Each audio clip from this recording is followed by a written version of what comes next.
This is an overview of Activity 610. It will provide a background to the activity and give you an idea of what's important to your community to document in regard to meeting the activity's basic credit criteria and to provide examples of credible sub-elements. I must point out that you, as the CRS coordinator for your community, must involve your emergency management staff. I can't emphasize that enough. After all, the 600 series of activities are the only CRS activities which are focused on the community's emergency management program. These are the only life safety evaluations by CRS. The single most important tool that I have in this endeavor is the documentation checklist, which is provided to you by your CRS ISO specialist. It is provided to both assist me in evaluating your emergency management flood warning program and to also provide to you a tool in your toolbox to assess your emergency management program as it relates to those same flood warning programs. Activity 610 is focused on the principle that an ample warning combined with a flood response plan can prevent loss of life and property damage. This is the only series of activities that look at life safety, as I said previously. In the case of flood warning and response, communities use a flood threat recognition system as the basis of warning. The ability to receive notifications on a 24/7 basis is crucial in this endeavor. These systems vary in their level of sophistication, generally based on community vulnerabilities and budgetary constraints. Activity 610 has divided these systems into levels 1, 2, and 3. These levels are described in the CRS Coordinator's Manual on pages 610-5 and 610-6. For example, the best FTR system is considered to be a level 3 system, which is worth 75 points. This system can use Doppler radar, real-time data, storm, forecast track modeling, and satellite imagery to provide sufficient early warning. Alert system or iFlow's precipitation gauges, river gauges, and tidal gauges are used to provide everything from flash flood warnings to the timing of potential flood level crests and storm surge heights. For this data, flood inundation and storm surge areas can be developed and mapped. This ties FTR and FRO together. These technologies are or can be combined with GIS products to provide addressing and individual notifications via text, email, or voice calls directly to citizen subscribers with emergency warning information. This ties FTR with EWD. These FTR systems, combined with community comprehensive emergency management plans, flood response plans, emergency operation plans, hazard mitigation plans with associated maps, enables emergency warning dissemination to the public and to critical facilities. These actions are part of the normal emergency management mission cycle. All are links in the circle. Without them all, you have a broken program. This slide is a synopsis of Activity 610 in regard to how we evaluate your community's emergency management program by looking at the flood threat recognition system, early warning dissemination, flood response, FRO, critical facility planning, and we also recognize the National Weather Service's Storm Ready Community and Tsunami Ready Community programs. Of the 22,000 plus NFIP member communities in the U.S., 1,416 are also members of the Community Rating System, which equates to approximately 2/3 of the flood insurance policies sold through the National Flood Insurance Program. These policies are subsidized by the premiums paid by the non-CRS policyholders. As I have previously mentioned, Activity 610 evaluates those measures that protect life and property during a flood through flood warning and response programs.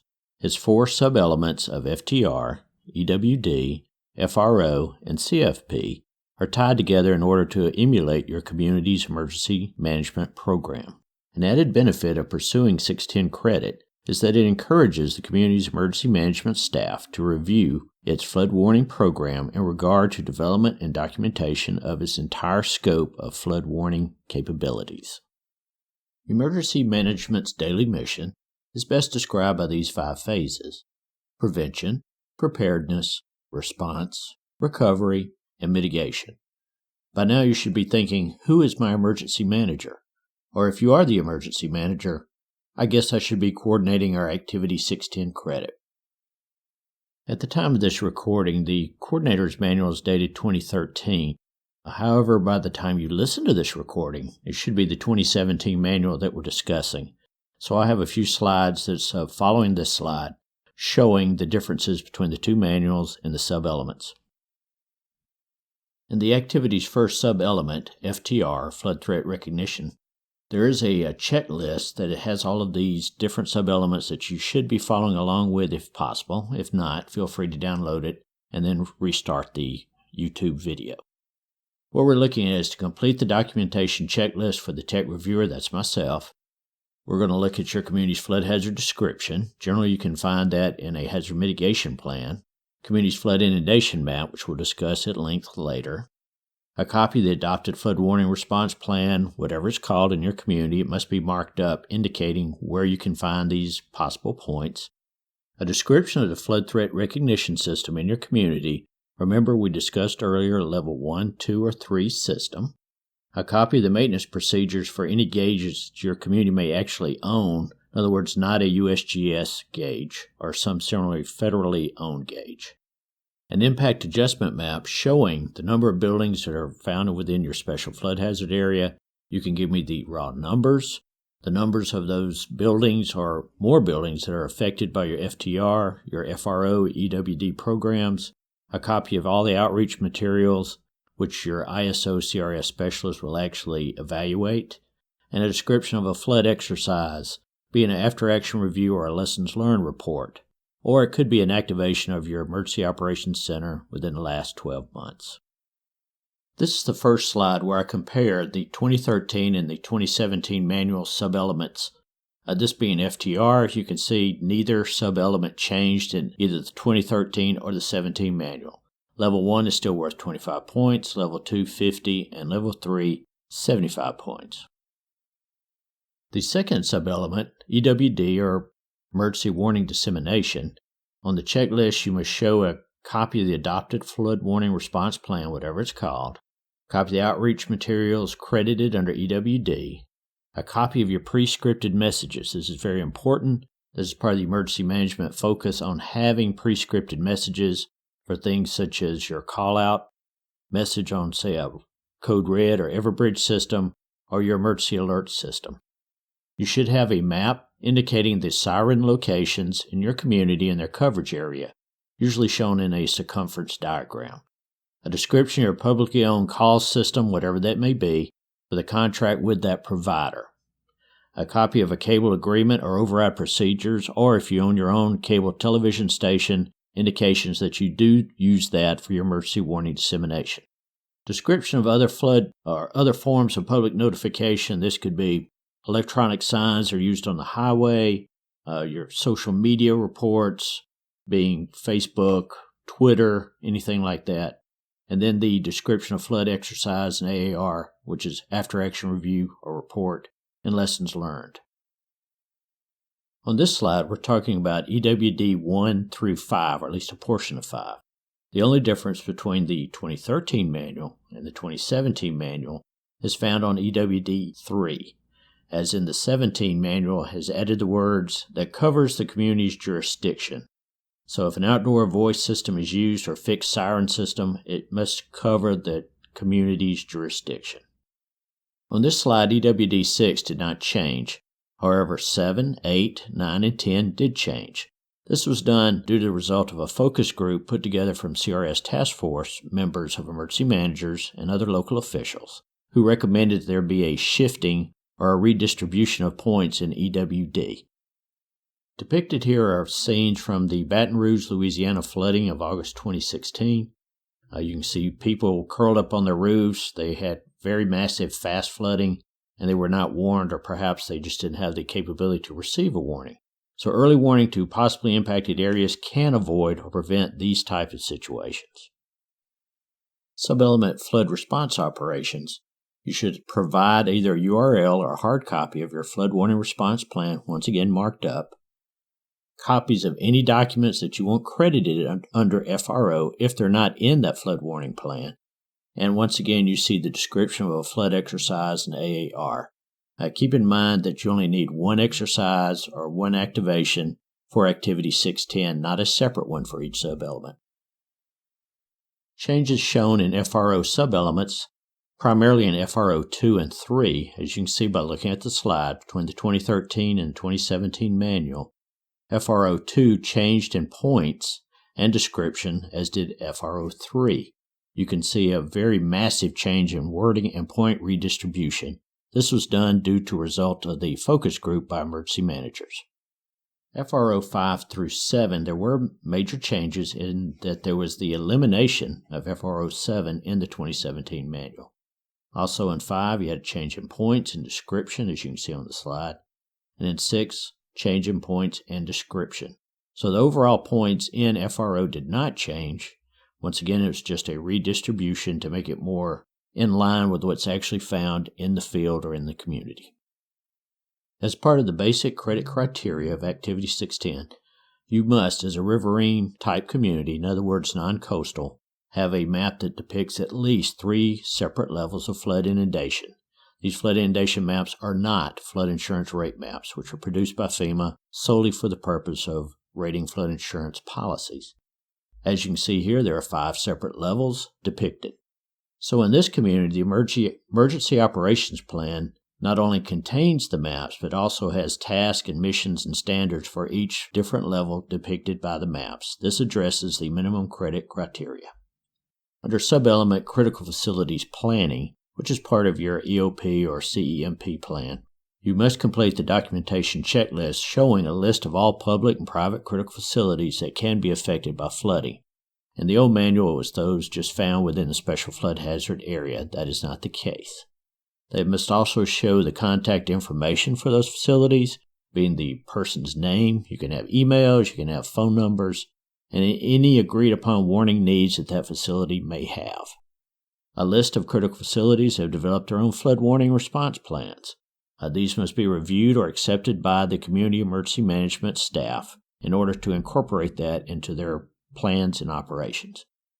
And a sample page from the latest list of critical facilities. For those of you who may have concerns about HIPAA violations, as the technical reviewer, I am part of FEMA or considered to be part of FEMA. It goes to no public outreach, no public disclosure, so you can submit that to us, or if you'd like, just redact certain sections such as people's names. There were no changes in CFP 1 and 2 credit, description, or definitions between the 2013 and the 2017 manuals. Depicted here is the Livingston Parish 911 Dispatch Center. As you can tell, the floor is wet. I don't know if this facility is actually located in the 100 or the 500-year floodplain. However, it does show that the location of a critical facility in a flood-prone area is not a good idea. It should be part of your critical facilities planning that this facility have an early notification that the flood is coming, and they have a plan for evacuation. Now let's look at the 6 credit criteria for 610. During my tech reviews, if the community does not meet one of the criteria listed on the next 3 slides, then 0 credit will be assigned to that review, regardless of any possible points in any of the sub-elements that could be assigned. Also, the storm-ready community or tsunami-ready community credit cannot be assigned in a vacuum. In other words, you can't just receive SRC points and nothing else. The community must have a description of its flood hazard. That includes the 2 bullets you see here that are continued from the previous slide. Also, your local government probably already has various plans or risk assessments that meet this criterion. If not, it's recommended that the community complete the CRS Community Self-Assessment described in Section 240 of the Coordinator's Manual. As I mentioned earlier, the flood inundation map must show various levels.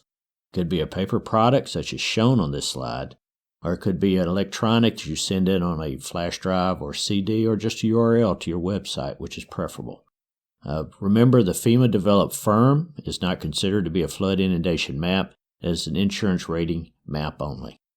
There were major changes in the 2017 manual in reference to Credit Criteria 3, where it describes the type of maps that are acceptable. We've now incorporated flash flood areas, which are called impact area maps, into the list of acceptable maps, and we discussed large counties with primarily A-zone mapping, which is a big point of concern for those counties, especially out west, say in Arizona, who could not come up with very detailed maps for a county that encompassed over 2,000 square miles. Here's an example of an illustrative flood map showing different flood levels. This one showing 4 flood levels, both by color and a description, saying inundation area L2, 3, 4, and different depths such as 13 feet at the gauge. This is an excellent example of a multi-level flood inundation map which can be used for the credit criteria of Activity 610. An excellent example of an internet-based map being the Susquehanna Inundation Mapping Viewer. You can see from the overall website that the different locations that you can look at and get very detailed information. As we drill down to Shikshini, New York, you can see the different flood stage levels which are depicted on the map. Also, they will be addressed in their flood warning program. Your flood inundation map could be a completely digital or a web-based product as shown here. This is St. Charles Parish, Louisiana. They have 13 different flood level inundations shown with various depths assigned to those elevations. This is a screen capture of the Fort Collins Flood Warning System. As an example of their flash flood impact area map. That's because they are primarily concerned with flash floods and not your classic riverine flooding situation. A major player in your flood threat recognition system could be the USGS, as shown here with the depiction of the state of Alabama with the different gauges that they maintain. It's a simple matter of just clicking on it and drilling down to that gauge. Another example is this one, the Illinois River at Peoria, Illinois. We used this a lot during the spring floods and fall floods in 2011 on the Mississippi River. You can see the flood heights and the times that they will come. You have a crest, and also when the crest will pass your location. Another USGS product is their Flood Inundation Mapper system. Could be a real-time flood inundation mapping process. If your community has that, just give me the URL, and I will go to that site to verify that you have met the credit criteria. As you drill down at this site, you can see the Kentucky River is depicted in Frankfort, Kentucky. It shows the date, time, depth of the flood gauge height recordings, which is part of the flood threat recognition system, which ties into your emergency warning dissemination. A coastal community may have a slosh-generated map, which is shown here on the Carteret County, North Carolina, a map that was submitted for their FTR recognition system correlation to maps and the adopted plan. SLOSH stands for Sea, Lake, and Overland Surges from Hurricanes. Their plan discussed the select evacuations of the various zones for Category 1 through 5 hurricanes, and this meets the basic credit criteria for the map and the plan correlation. A SLOSH-generated map may also be used as part of not only the FTR, but also the FRO and EWD, in this instance being the red band depicted on a stop sign in the red area of evacuation zone so that the local citizens know when you're alerted to evacuate all red zones or A zones in this map, they'll know where they are but by just looking at their stop signs. So I've also seen some signs that have the letter in case the people are colorblind, so it works in both situations. The fourth credit criteria of the 6 is that a flood warning response plan must be adopted by the community, and I need to have the resolution or some such document saying that it has been adopted. This plan may have different names in different communities, such as Flood Warning Plan, Flood Preparedness Plan, or Flood Index or Emergency Operations Plan. This plan will describe the methods and warning devices used to disseminate your information to your public. This is created under EWD, and then tying back into the Flood Threat Recognition System, EWD, and flood response operations, it has to have specific actions taken at the different flood levels shown on your maps. If your plan is prepared at the county or parish level, or the borough level if you're in Alaska, it must be adopted by the individual communities that seek credit for it. Annexes, SOPs, and other documents do not require formal adoption by the governing body. If the county, borough, or parish plan lists the community by name, and it is acknowledged by community signature, then it is considered adopted. An example of a small community, this one having lakefront, Lake St. Croix Beach, Minnesota. The first map shows, as you can see on the bottom right, a small area of inundation, and that's depicted as at 684 feet. The second map of the same community shows a higher, larger area of inundation, and that's depicted at 692 feet. And the third map is showing the 696 feet area of flood inundation of their community. Then we go to their plan, which references the river elevation at 684 and the rise predicted, and that will be found on page 5 of the Emergency Operations Plan for St. Croix Beach. The plan goes into the staff title, such as Incident Commander, Setup Commander. It shows the various staff tasks that we look at in FRO, saying exactly what they do when the river elevation is at 684 feet, and this is continued on the next slide. As you can see here, the sandbag coordinator, the volunteer coordinator, pump coordinator, communications coordinator, I'm sure there could be more, but it's very short and succinct, saying exactly what they do at this river elevation. Going back to a coastal community such as Pinellas County, Florida, they had several different documents that they submitted for the FTR and their mapping. It all ties in together. As you can see here, they have their evacuation zones. As they drill down, you can see that they have building counts, population, facilities that correspond to those colors. Also, they have a hurricane evacuation implementation guide. That's part of their instructions in FRO for evacuees. That goes into the Pinellas Comprehensive Emergency Management Plan. All three of these products are one and the same, as that they address the flood threat recognition system and evacuation that is used in FRO.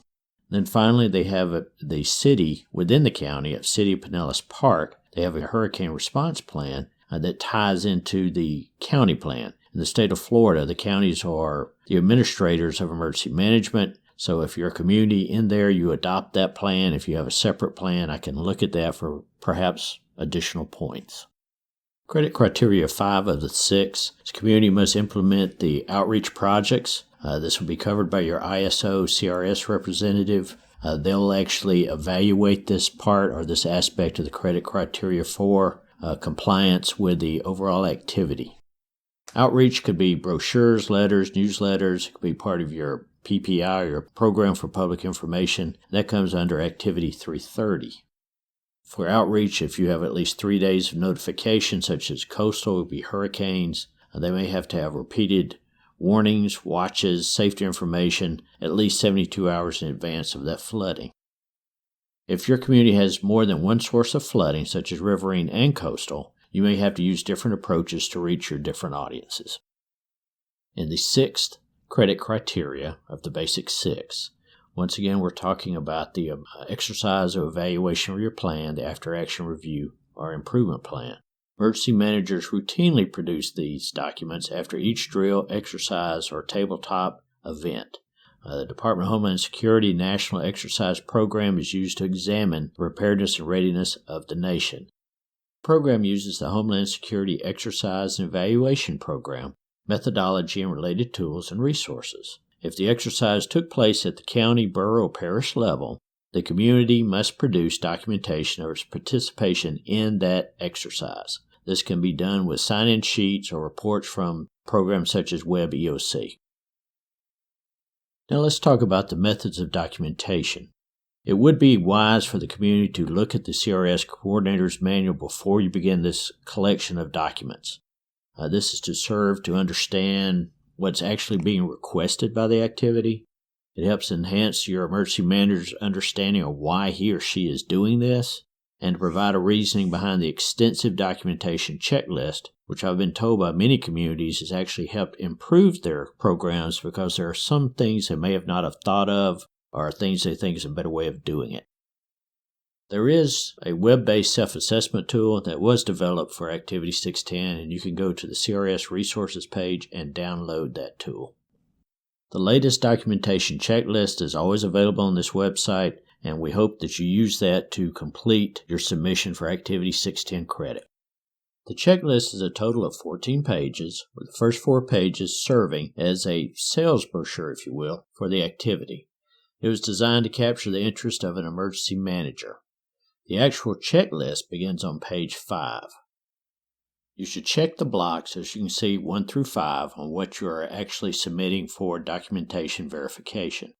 Below that are 2 blocks or sections: Emergency Manager, CRS Coordinator. That information should be completely filled out.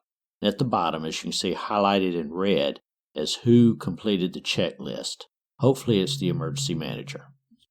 Page 6 is an optional section that you can really describe at length, and you can add more pages of what your community's flood warning program consists of. Sometimes you can't fit a round peg in a square hole. And we'll see how that actually can work into the credit criteria documentation requirements. Page 7 of the documentation checklist contains, in these two highlighted boxes, the top being the area impact adjustment map numbers, being the special flood hazard area, and under 1, how many structures are there. 2, the number of buildings that are covered by your FTR. 3 is the EWD, and 4 is the flood response operation buildings. Sometimes the numbers are different. That's part of the impact adjustment figures. The lower box contains 3 of the basic credit criteria, being the nature of the community's flood hazard. You can see on the top box, development exposed to flooding. You have your numbers of different buildings. And the third, the expected impacts on health and safety. Page 8, you can see 3 highlighted areas. I'm looking for the basic credit criteria, the first being the inundation map, showing at least 2 different flood areas for surge or 3 for riverine. The second box, the specific flood response actions tied to those flood areas. And the third, it must be adopted by the community. The plan that you're talking about all this, how it all correlates together, must be adopted. You give me a copy of the plan and the resolution of the adoption. And on page 9, skipping down to number 6, that's where you indicate the exercise or the activation documents, be the AAR IP or a lessons learned report, and the pages that shows if you are a community within a county, borough, parish that you participated. I've highlighted these red areas in this first few pages to show what I quickly look at when I receive a documentation checklist. If any of these are blank, it's a guaranteed 0 in your entire submission. On page 10, under Flood Threat Recognition System, this is where you indicate what level of system you have in your community, being level 1, a manual system, level 2, automated flood alarm system, or level 3, flood warning system. Page 11 completes Flood Threat Recognition System. This is where you indicate if you have any community-owned systems such as alert, gauges. You can give us copies of the maintenance procedures for these. This may be available for any bonus points. Then we begin emergency warning dissemination at the bottom of the page. On page 12, I begin the process of showing you the sub-elements with the available points that you can achieve if you have the proper documentation. So you can look at number 4, EWD1 is worth 10 points. It explains out of the manual what is needed. You just simply indicate an attachment of where it's found in a plan and in the page. This is almost like a self-scoring system for you. EW 6 through 10 is depicted on page 13, and you continue with the same procedure as the previous page. Now we'll go to flood response operations. These start at the beginning of page 13. As you can see, there are bonus credit available under FRO 5 and 6, so that's something you should look at, and then give me the attachments and page numbers which references the required criteria. Continuing on page 14, under FRO 1 through 7, the same scenario identifies how many points is available in that sub-element, and then what's needed to verify the documentation required for that element. It's the same procedure. Show me the attachment of the plan, the name of the plan, and the page in which it is found. At the bottom of the page, we begin critical facilities planning. Critical facilities planning, shown on page 15, broken down into CFP 1 and 2, is worth a total of 75 points. We need the contact information, addresses, job titles, emails, things like that for the critical facilities. For 1, you have to have 1 to be eligible for 2. CFP 2 has to do with a percentage of how many of those critical facilities have their own flood warning and response plans that have been developed, received, and accepted by your community. At the bottom of the page is Storm Ready Community. This is verified by my going to the NWS website to see if you're listed by name. If your county's listed and you are not listed on the website, I can't give you credit by their procedures. However, if your county has received a letter from your local NWS office that lists your community by name, I can assign you the SRC points. Finally, I will discuss my scoring sheet that is sent to ISO. It follows Coordinator's Manual and Documentation Checklist format.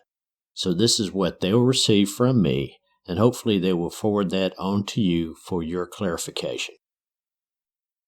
This is the first page of the community score sheet. As you can tell, it goes through the activity credit criteria as shown or depicted in the coordinator's manual. I take the numbers from your documentation checklist. As you can see, the numbers of the building special flood hazard area, and the number of structures that benefit from FTR, EWD, FRO, and you can see they're larger than the numbers found in the special flood hazard area itself. In subsection A, if there's a 0 or unknown indicated anywhere, you'll have an automatic 0 because you did not meet the basic credit criteria. Subsection B, flood threat recognition system, I'll put which points that you're credible for. If you do have a good system, but you don't have a map or adopted plan, I'll still indicate those points, but they'll be in red font with a parentheses around the number, and it will say 0 in FTR. Second page, the score sheet, going with EWD, FRO, and all the way down to CFP and SRC. This is a very good community. They maxed out in every sub-element. However, they were not SRC qualified through the NWS, so they have a 0. The TRC, that's non-applicable. Generally, that's for all riverine communities, or if you're a coastal community and you just don't have that program, it will have a NA. 613 is the impact adjustments that take the numbers provided from the first page, that being the structures in the special flood hazard area, and the number of structures that benefit from FTR, EWD, and FRO. This equates in this instance to an impact adjustment of 1.0. You'll probably wonder why is there a 0 at the 610 at the bottom right. You remember they didn't have an exercise or documentation of an activation within the past 12 months. The next page is comments.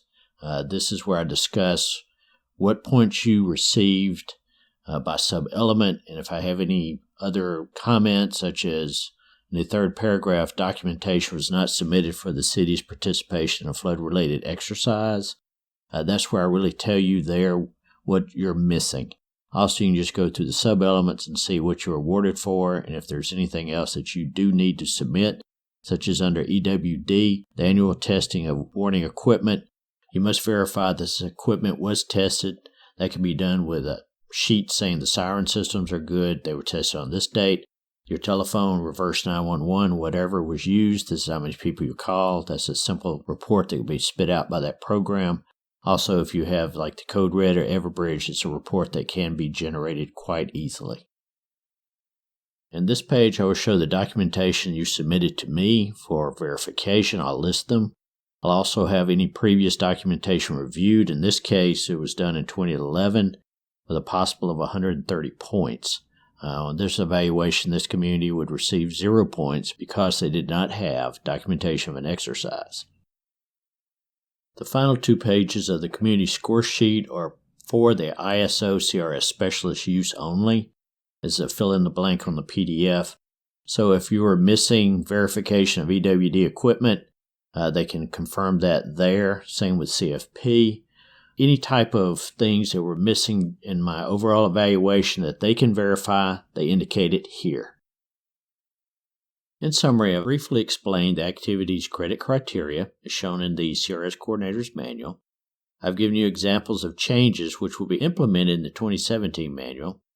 I've also shown you methods of documentation using the documentation checklist and a sample of a score sheet that I send to the ISO specialist and which you will also get. We can use those score sheets in any email correspondence or even a conference call.